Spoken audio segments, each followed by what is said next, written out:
जुए के खेल में आखिरी दांव हारने के बाद पांडव वनवास के लिए जाने लगे। कुंती अपने पुत्रों और पुत्रवधू द्रौपदी को लेकर कुरुराज्य सभा गंगा पुत्र भीष्म, कुलगुरु कृपाचार्य आचार्य द्रोण, अपने ज्येष्ठ श्री और हस्तिनापुर नरेश धृतराष्ट्र से वन की ओर प्रस्थान करने की आज्ञा मांगने गई।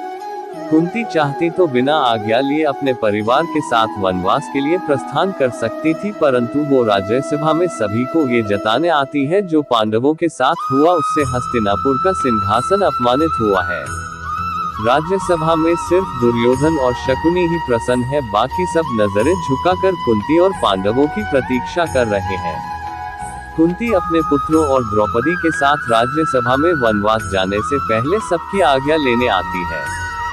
कुंती, द्रौपदी और पांडव साधारण वस्त्र पहने हुए हैं। राज्यसभा में कुंती की आवाज सुन धृतराष्ट्र कुंती से प्रश्न करते हैं।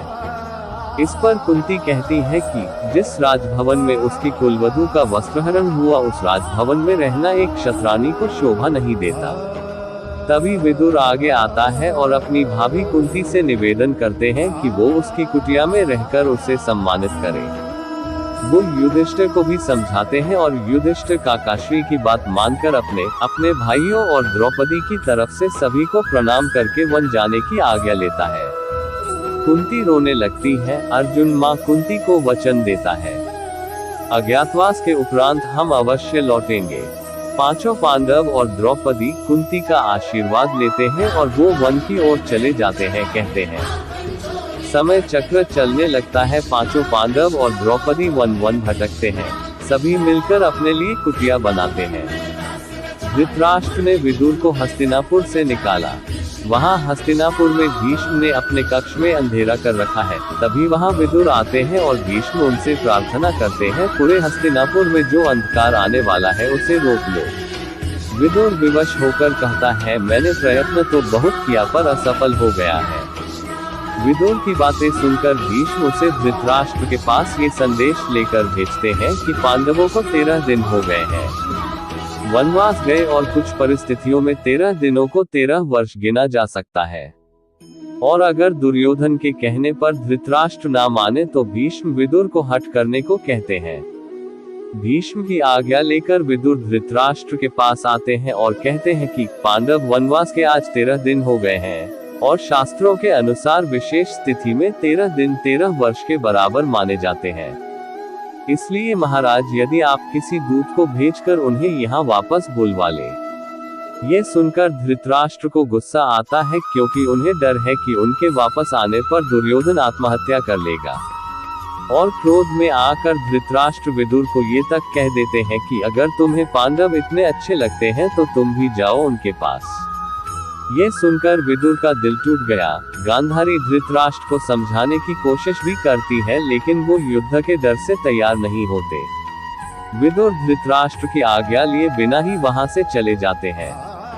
वहां वनों में भीम, अर्जुन, नकुल और सहदेव ब्राह्मणों के वस्त्रों को त्याग कर फिर से राजकुमारों के वस्त्र धारण कर लेते हैं और अपने ज्येष्ठ भ्राता युधिष्ठिर के पास आते हैं, जो महादेव की तपस्या में लीन है। उनका ये रूप देखकर युधिष्ठिर उनसे प्रश्न करते हैं तो भीम कहता है कि हमने हस्तिनापुर में आक्रमण करने की तैयारी कर ली है। इस पर युधिष्ठिर उन्हें समझाते हुए कहते हैं कि शास्त्रों को अपने हिसाब से तोड़ा या मरोड़ा नहीं जा सकता और 13 वर्ष का वनवास जब युधिष्ठिर ने स्वीकारा था तब वो 13 वर्ष का ही था, ना कि 13 दिन का। तभी वहां द्रौपदी आती है और सभी से कहती है कि अपने भ्राताश्री से धर्म पर वाद विवाद करना ठीक नहीं, चुपचाप अपमान सहन करना सीखो।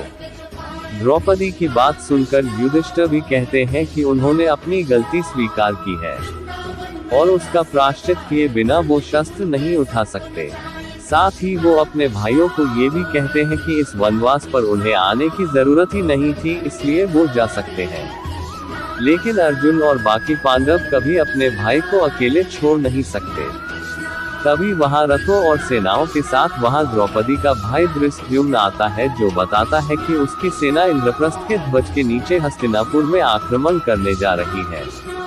लेकिन युधिष्ठिर धर्म का ज्ञान देते हुए समझाते हैं और द्रौपदी धृष्टद्युम्न को वापस कांपिल्य लौट जाने को कहती है। वहां पांडवों से मिलने विदुर भी आते हैं और हस्तिनापुर का हाल समाचार बताते हैं और साथ ही ये भी बताते हैं कि धृतराष्ट्र ने उन्हें निकाल दिया है। वहां हस्तिनापुर में भीष्म का क्रोध 7वें आसमान पर है और वो क्रोध की ज्वाला लिए सीधा पहुंच गए धृतराष्ट्र के कक्ष में और अपना क्रोध बरसाते हुए कहते हैं, किसी को भेज विदुर के पास और वापस बुला ले उससे, वरना हस्तिनापुर में सूर्य फिर कभी उदय नहीं होगा और ये राजभवन तुम्हारे समेत अंधकार के गर्त में डूब जाएगा। तभी सारथी संजय पहुंच जाते हैं पांडवों के पास विदुर को वापस ले जाने।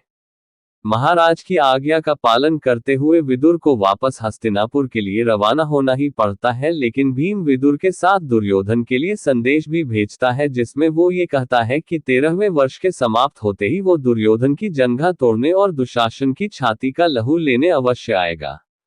विदुर को वापस हस्तिनापुर में देख दुर्योधन क्रोधित होता है। उसके क्रोध को शांत करते हुए शकुनी बताता है कि पांडवों का असली शस्त्र है धर्म। इसीलिए विदुर चाहे कितनी भी कोशिश कर ले पांडवों को वापस लाने की, लेकिन पांडव धर्म का उल्लंघन नहीं करेंगे और वो 13 वर्ष के बाद ही आएंगे।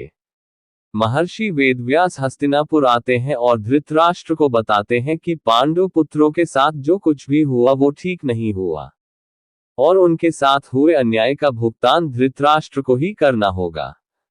साथ ही वो ये भी बताते हैं राजा होने के नाते धृतराष्ट्र का परम कर्तव्य है कि वो दुर्योधन को ये समझाए कि भीष्म और धृतराष्ट्र के रहते हुए उसका हस्तिनापुर की राजनीति और राज पर उसका कोई अधिकार नहीं है और यदि वो आज्ञा का पालन ना करे तो उसे दंड देना आवश्यक है। वहां शकुनी अपनी ही नीतियां बनाने में व्यस्त है। जहां दुर्योधन पांडवों के वनवास को खंडित करने के लिए अपने गुप्तचर लगाने की बात कर रहा तो वहीं शकुनी उनके पास ये समाचार लेकर आता है कि महर्षि वेदव्यास आकर धृतराष्ट्र के आत्मविश्वास की जड़ें हिला गए हैं और उनकी बातों से सिद्ध हो गया है कि वो भी पांडवों के साथ है। जाने से पहले वो हम सबके सर्वनाश की सूचना दे गए हैं।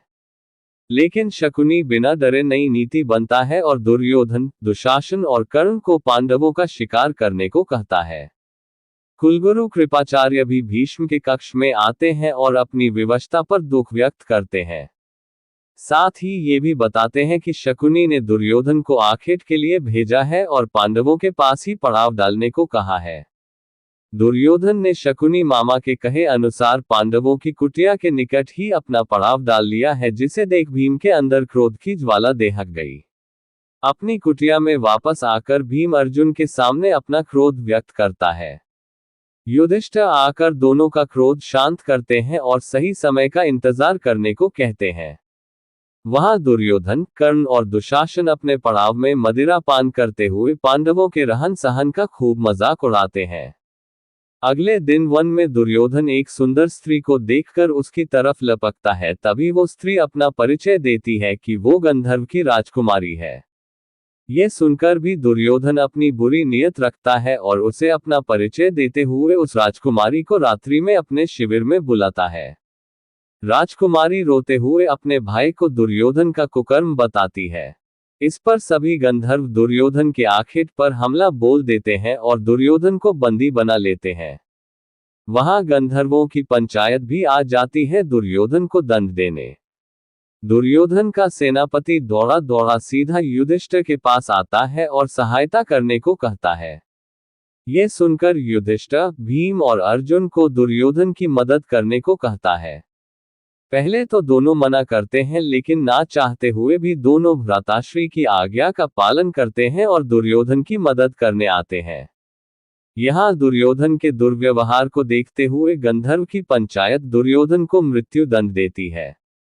तभी वहां भीम और अर्जुन आ जाते हैं और गंधर्वों से दुर्योधन के अपराध की क्षमा मांगते हैं। अर्जुन गंधर्व की राजकुमारी को बहन मानते हुए दुर्योधन के अपराध का दंड खुद भुगतने के लिए तैयार हो जाता है। लेकिन जब गंधर्व नहीं मानते तो भीम उन्हें अपनी प्रतिज्ञा बताता है जो उसने द्रौपदी के अपमानित हो जाने के बाद की है। ये सुनकर गंधर्वों की पंचायत दुर्योधन को मुक्त कर देती है और वहां से चली जाती है। इस प्रकार पांडव वन में रहकर 12 वर्ष पूरे करते हैं। आज बस इतना ही, फिर मिलेंगे एक नई वीडियो में। जय श्री कृष्ण, राधे राधे।